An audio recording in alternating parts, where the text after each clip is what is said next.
अगर आपसे कहा जाए कि आपको कुछ दिनों के लिए जंगल में रहना है तो शायद कुछ लोग मान जाएंगे, लेकिन साथ ही ये कहा जाए कि उस जंगल में हिंसक पशुओं का भी वास है और आपको बिना किसी हथियार के रहना है, तो कई जैन साधु भगवंत जंगलों में भी साधना करते हैं, बिना किसी हथियार के, बिना डरे, एकदम निर्भीकता से। ऐसे ही एक महान जैन आचार्य भगवंत विश्व पूज्य श्रीमद विजय श्री राजेंद्र सुरेश्वर जी महाराजा ने जालोर के समीप चामुंड वन में तपाराधना करने का निश्चय किया। भक्त श्रावकों ने निवेदन किया कि गुरुदेव, वह स्थान तो हिंसक पशुओं से, जंगली जानवरों से भरा पड़ा है और वहां खतरा ही खतरा है, सामान्य खतरा नहीं बल्कि जान का खतरा है।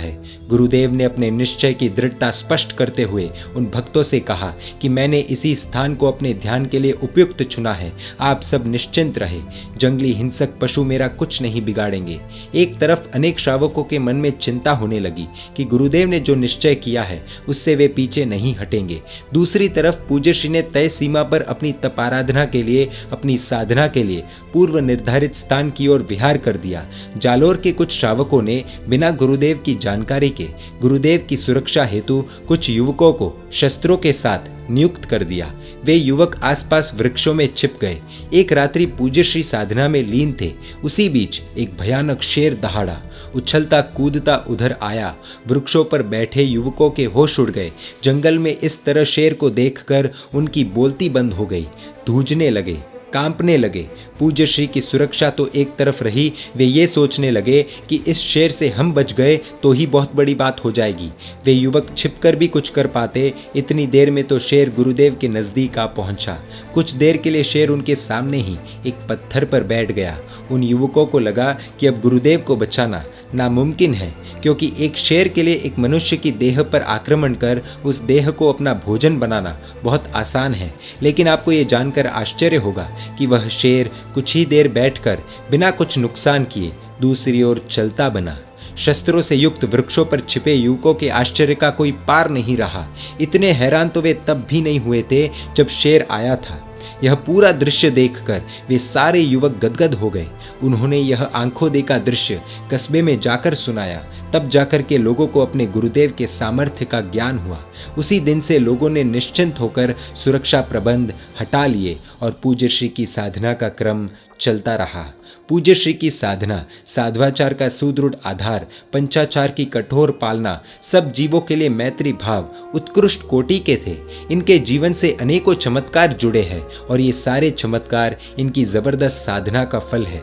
हम ऐसे प्रसंग जब सुनते हैं तो हम इन्हें चमत्कार तो मान लेते हैं, लेकिन इनके पीछे रहे हुए ध्यान पर, इनके पीछे रहे हुए ज्ञान पर शायद हमारा ध्यान नहीं जाता। ऐसे ही अद्भुत महापुरुष गुरुदेव श्री ने 63 वर्ष की आयु में अभिधान राजेंद्र कोश को लिखने की शुरुआत की थी। क्या है ये अभिधान राजेंद्र कोश? आसान भाषा में यह एक जैन डिक्शनरी है जिसमें जैन आगम की अर्धमागधी प्राकृत भाषा के 60,000 शब्द अर्थ सहित एवं 4.5 लाख श्लोकों का संयोजन, प्रत्येक शब्दों का संस्कृत में अनुवाद, शब्दों के विविध अर्थ संदर्भ सहित प्रस्तुत है। इसके अलावा लिंग निर्देश, शब्दों की व्युत्पत्ति, निरुक्तियाँ, व्याख्याएं, कथा, उपकथाएं, संदर्भ स्थल एवं संदर्भ पाठों का एक ही स्थान पर विस्तृत संकलन संयोजन तथा 97 ग्रंथों का संदर्भ आदि ऐसी अनेक चीजें दी गई है। यह सब सुनकर ऐसा लग रहा होगा कि इससे हमें क्या फायदा।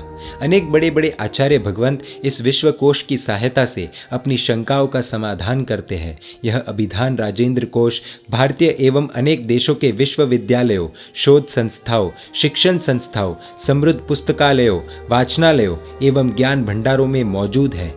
ऐसा समझ लीजिए कि जैन आगमों का अध्ययन करते समय अनेक आचार्य भगवंत, अनेक मुनि भगवंत इस कोश का उपयोग करते हैं। 60,000 शब्द, 4.5 लाख श्लोकों का अनुवाद आदि आदि, ये सब उन्होंने उस युग में किया जब प्रिंटिंग के लिए कोई हाईटेक मशीन्स उपलब्ध नहीं थी। उन्होंने कभी भी लिखने पढ़ने का काम रात्रि में नहीं किया और आपको जानकर आश्चर्य होगा कि लिखने के लिए उपकरण के रूप में नारियल के खप्पर में तर कपड़े का एक छोटा सा टुकड़ा रखते थे और उसमें कलम गीली करके लिखते थे। 63 वर्ष की आयु में उन्होंने इस कोश का पवित्र कार्य शुरू किया था और जब यह बृहद विश्वकोश परिपूर्ण हुआ तब उनकी उम्र 76 वर्ष की थी। रिटायरमेंट वाली उम्र में गुरुदेव ने शासन के लिए इतना बड़ा कार्य किया। किसी ने सही ही कहा है कि एक साधक की और साधना की कोई उम्र नहीं होती।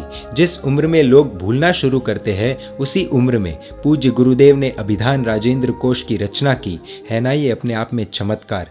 ऐसे अद्भुत महायोगी पूज्य आचार्य भगवंत गुरुदेव श्रीमद विजय श्री राजेंद्र सुरेश्वर जी महाराज साहिब की जन्म एवं स्वर्गारोहण तिथि पोष सुद सातम को है, जिसे प्रतिवर्ष गुरु भक्त संपूर्ण भारत में इसे गुरु सप्तमी के रूप में भावपूर्ण हर्षोल्लास पूर्वक मनाते हैं। ऐसे गुरुदेव को कोटि कोटि वंदन।